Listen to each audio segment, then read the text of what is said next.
Welcome back, subscribers. This is Steven Fox here, and this is my review of the ASUS Zenfone 3.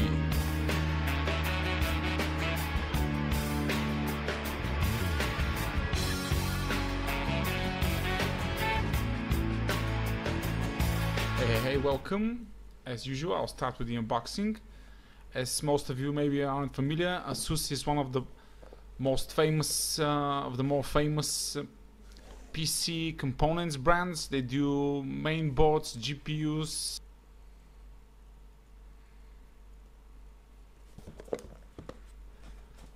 About 3 years ago, they decided to enter the smartphone race.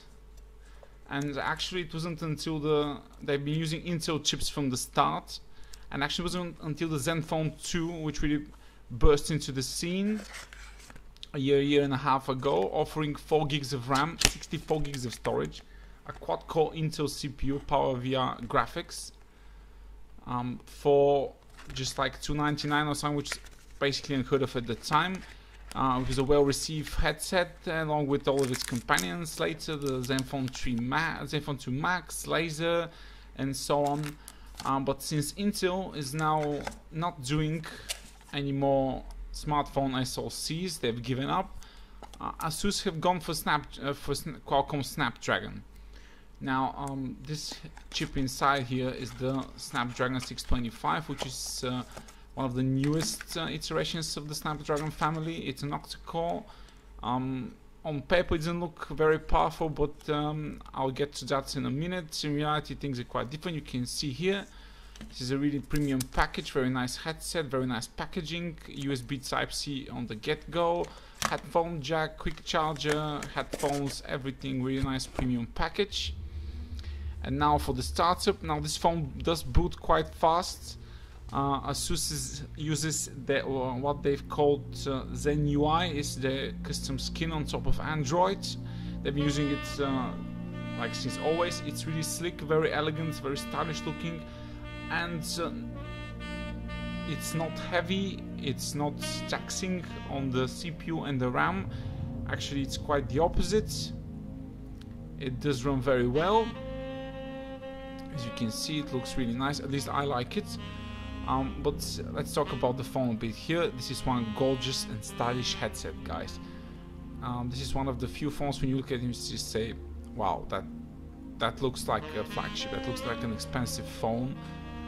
That's somebody who's more into style will definitely appreciate this. Glass back and front, you can see it's a very cool effect to does with the light.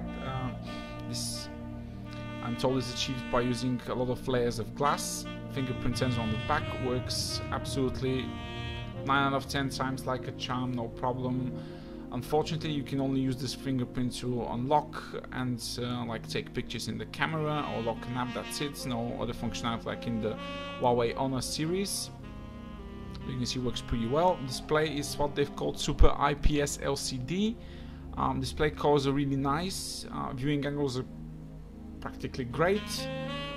What I have in just a small note on display, could be just a little tad brighter when using, but it's not super bright, it's just bright.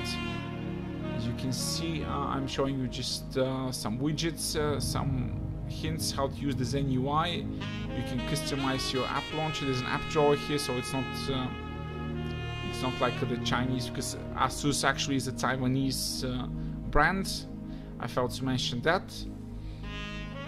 There you have the everybody's copying Apple's, slide to search pattern. First it was Huawei, now basically everyone else. Even Xiaomi have it in the latest headsets, but Huawei were first.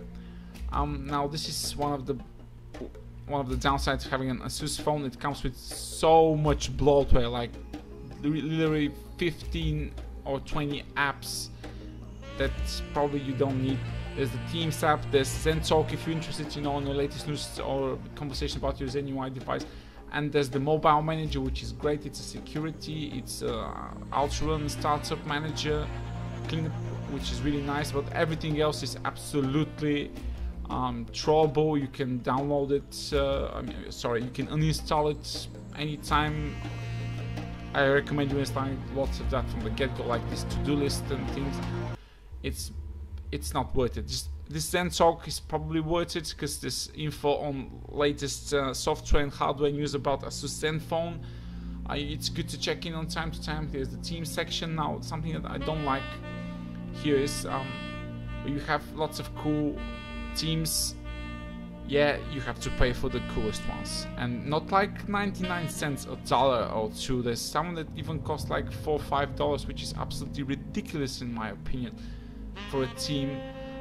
Luckily there's a few good ones that are free. I'll show you now. You can download it. Download is quite fast. Applying is quite fast as well. There's even a widget which lets you change it really frequently, like every time you launch the device. You can see it's already applied.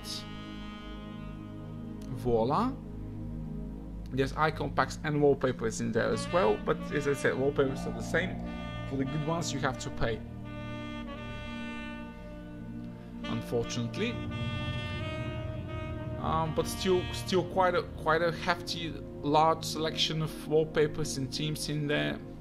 So some of you might be okay with paying for those. I'm usually not. I'm not. And this Zenfone 3 costs around $250, $299 depending on where you get it. So it's not a very cheap headset. It would be nice to have some more software support for free, like free teams. Like for instance, Huawei does or Honor does. All the teams are free. Especially that they do like to take advantage of proprietary teams like popular names, animation, like you saw. Here's some Disney movie teams, for the kids, and like there's a Batman team or something. That all of those, of course, are paid. Now here you can use the phone manager to actually block all notifications from certain apps, which I do for games because they annoy me a lot.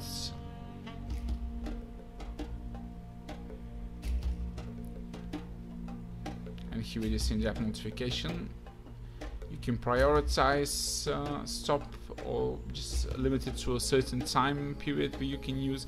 Here's the pull down menu, which is I really like it. I'm very fond of Zen UI as an UI. Here's the same as in the Echo. You can customize the toolbars in the UI setting, change them the way you want them to appear. You see, I'll show you here. It's a 5.5 inch screen, so you naturally have a left and a right side type of one-hand usage, which is very easy to produce. It's a 5.5 inch screen. There's also this blue light indicator, blue light filter, which filters the blue light, which is actually harmful light, but it doesn't make the display dimmer during the night. I really recommend using the blue light filter. It's great for reading. Your eyes don't get tired at all. Actually, I've tried reading a bit, and I have to say my eyes got more tired from reading a book than reading on the display. So it is a good display, and you can customize here the saturation, the hue. There's some presets you can use, or you can do the color temperature slider. I set it on vivid mode. It's fine. Sounds really good.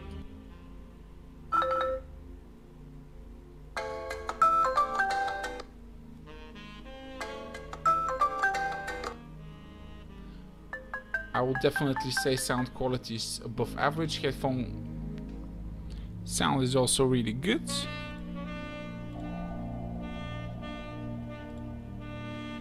You can see some settings for the ASUS cover.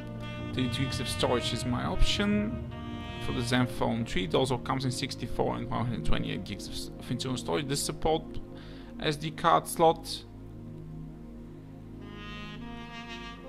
You can see power manager, power saving function.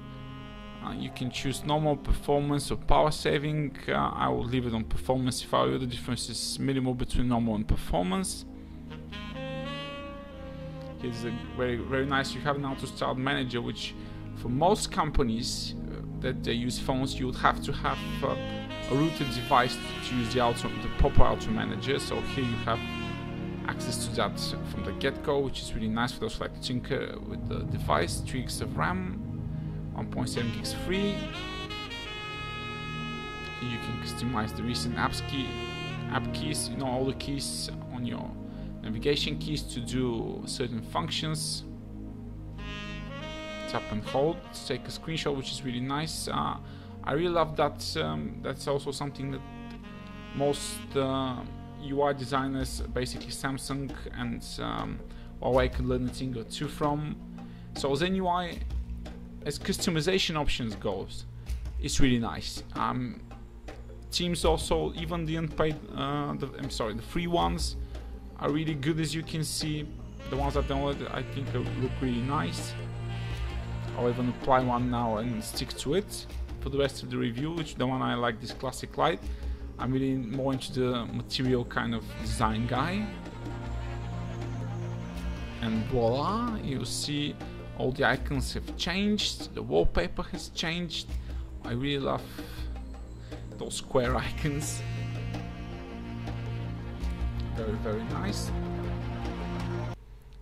So you don't need, probably need to install a custom launcher because you have lots of customization options. Fingerprint, as I said, answer incoming calls, launch camera, capture photo. You can use it, but not to pull down a notification shade or anything else.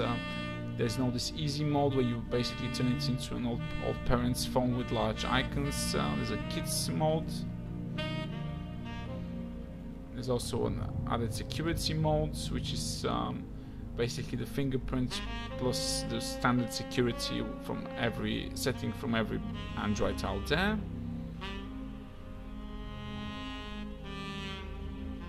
You have this multi-language ROM. Again, really all the English, German, Russian and languages, lots of dialects in there as well, so probably your language is in there. You see right button behavior, back key, show context menu. This is always customizable. You can do it whenever you want with it. Since ASUS started not putting on-screen buttons, doing it old school style, doing it hardware, they added this customization option, which is really nice. One thing though, for a $299 phone, the navigation keys are not backlit, which is something that I think is a real bummer and should have been definitely included. It's one of the very, very few things that I didn't like about this phone. I mean, I want to pay a bit more, I don't mind that, but backlit buttons is something that I really look forward to, especially when using them lots of times at night. I've used the phone with no backlit keys and it's not as good. See the multitasking menu, everything works really nice. Cleaning up apps is fast and fluid. It's a bit more info, 3 gigs of RAM as you can see, and just check out this plenty every sensor known to man. Here is 8-core, 2 GHz, A53, 64-bit, 14 nanometers, which is the newest fab, and this chip is very energy efficient. It's super cool. It didn't get hot to any session of gaming I did, so this is really nice. Didn't throttle at all. I run like 10 Antutus one after the other, and 10 Epic Citadels. Score didn't change a bit, so this is great. And I'll leave you to look at the benchmarks, and I'll be back later on for the camera test. Look forward to that.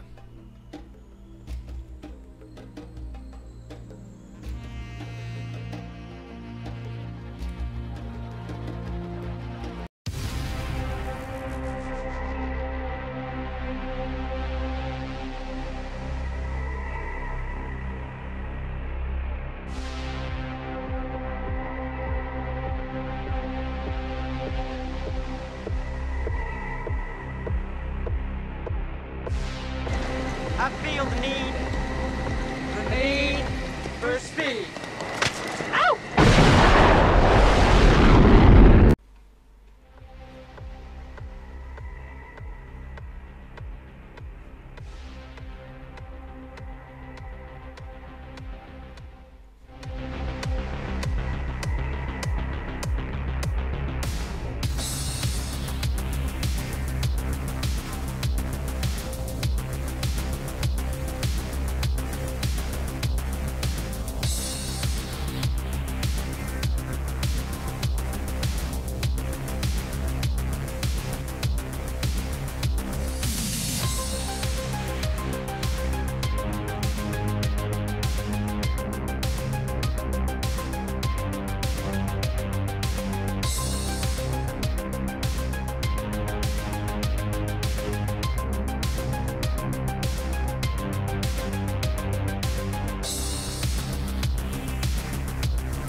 as you all know, probably, we went PAX West a few weeks ago, and now all of our videos are out. So if you want to know the winners of all of our PAX giveaways, because we gave away stuff in each of those videos, make sure you tune into this Friday's Netlink, because we'll be announcing the winners then.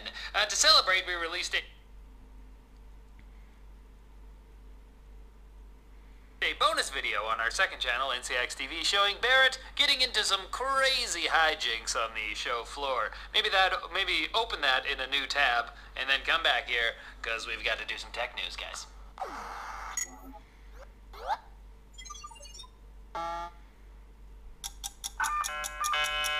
Welcome to the Now, I'm Master Jake. Hey, what's going on, guys? Welcome back. Kellen here with Troy.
Right guys, I'm back, and my favorite part, of course, the camera review.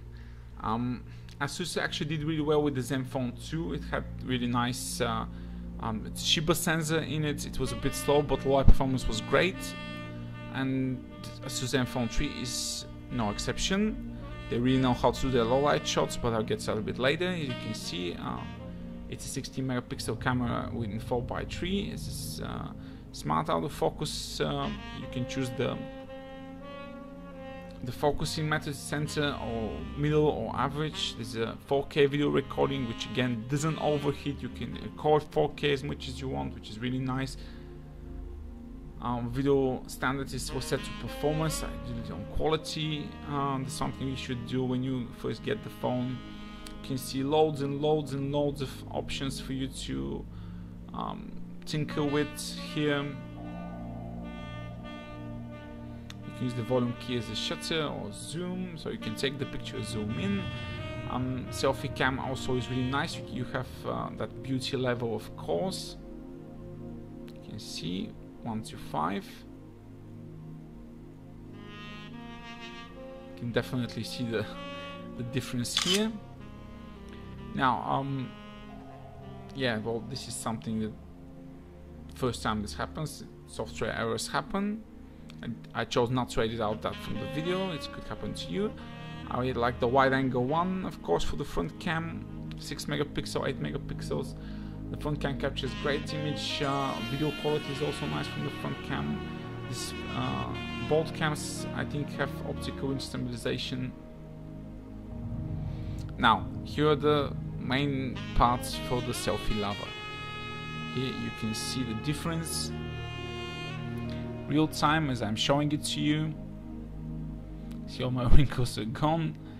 But the funny thing is the other sliders. One of them, you know, makes your face more blushy, or blushiness disappears. One makes your face thinner. One makes your cheekbones thinner. As you can see,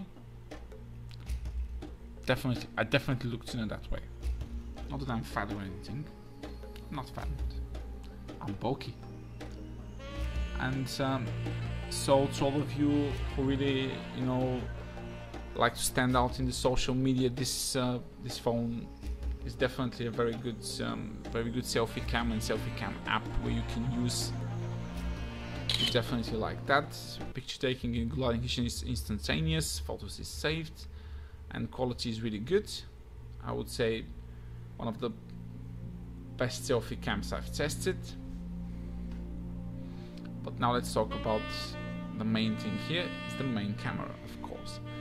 Now you can choose the ultra mode, which is really fast picture taking. This fast and fluid. As I said, this has optical stabilization, so even if the objects are moving, you still get a good shot. Face detection, autofocus is also present. You can see focus is not super fast, but very fast. And here we are in the manual mode, which is incredible. You can choose absolutely everything from exposure to white balance to scene to shutter speed and of course manual focus. And this is also available in the video, and you can see live the difference.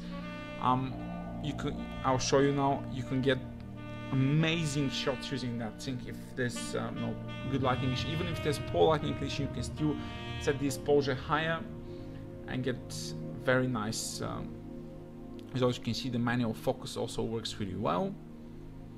I really love tinkering with that. There's the metering, and here is with all the settings that I used. You can definitely tell the difference that the exposure is higher. There's more lights let in, but you know, there's more detail lost that way. And you can choose the ISO level, of course, on every shot. So great looking shots you can take. I'll show you in a minute. Let's get a macro shot in with the manual mode and with the auto mode. Now let's do an auto mode a little bit.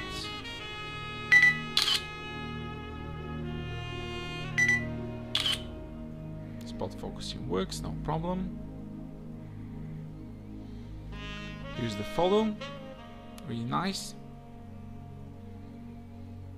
Where you tap on focus, this is where the focus goes. It might not do it instantaneous, but it's clear. You see great amounts of detail. You can see the fine dust particles on my Dutch fan statue. And all the milkmaid, of course. Now let's throw away all the kid stuff and go to manual mode. Watch me as I'll take a better image. Mind you, it's not like leagues better, but to the eye of a trained professional it will look, of course, much better. As I always put the ISO low to get great image quality. I could have used 50, but I think 100 is okay in this scene. Set the exposure, set the color temperature to the one I want, and snap-o. Now tell me that doesn't look great. Let me show you the level of detail. Now you've checked the other one. Here the level of detail is like twice as high because there's more exposure and the ISO level is low. I mean, it's incredible. And this camera performs great in low light as well. I mean, even not great is understating it. This camera performs excellent in low lights and in manual mode. So for all of you camera enthusiasts out there like myself, this is the phone to get for $299. I've not had the pleasure of reviewing the Honor 8, but if I get one I will. But for me this is the best camera I've tested on a $299 phone. You can see the video manual mode is live, you can edit it in real time, and the results are staggeringly good. Again, full manual control over all the important aspects like exposure, white balance, ISO level. You can see when you take the ISO down, the video becomes a bit choppy because of course it requires a much more faster processing and more stable hands. So I'll leave it to where it's okay. But if there's lots of light, you can get great quality in close-up shots. So for instance, if you do a close-up shot with the phone on someone, you can then take the ISO level down and the exposure settings, so you can get great front-facing video from the face.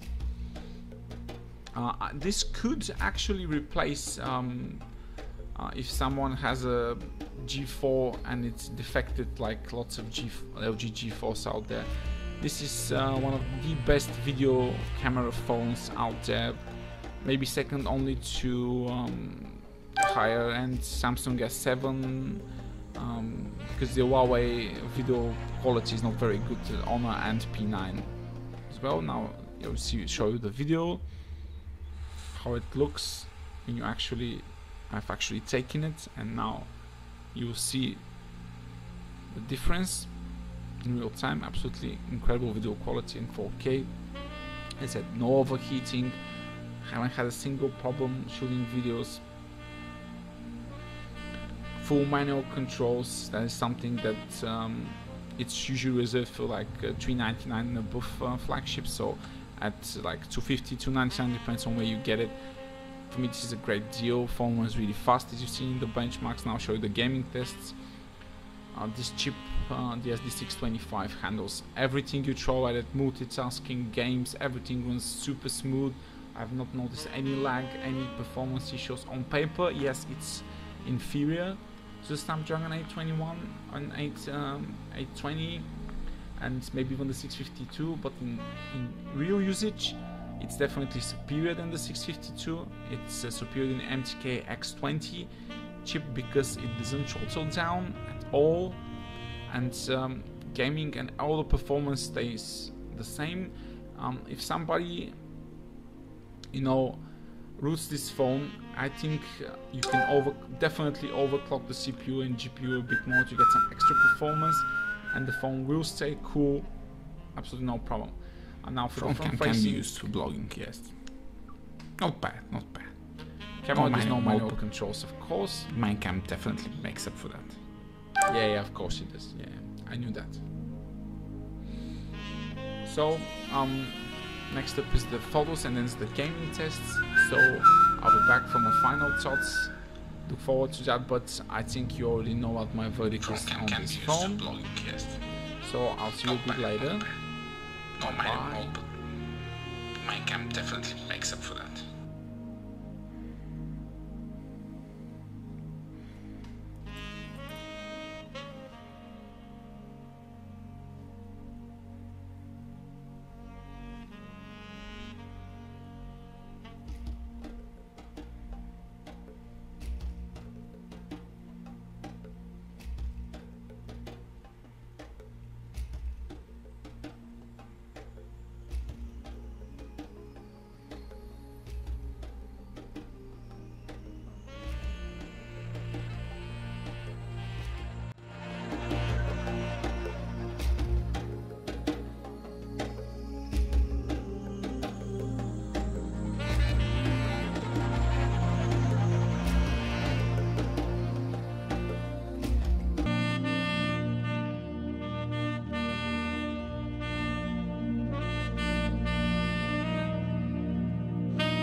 Here is me testing the front cam recording capabilities of the Zenfone 5. As you can see, it's around daytime where I live in.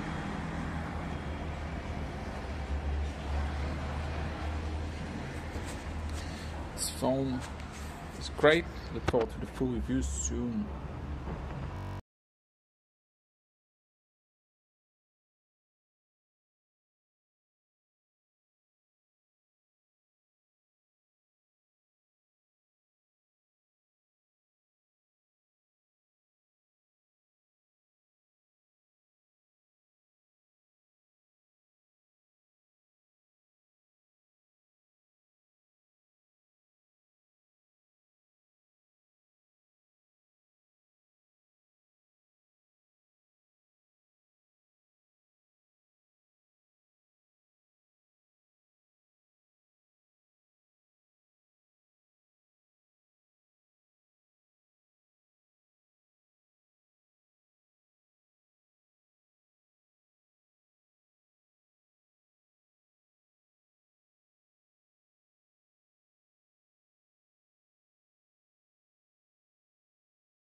So pros.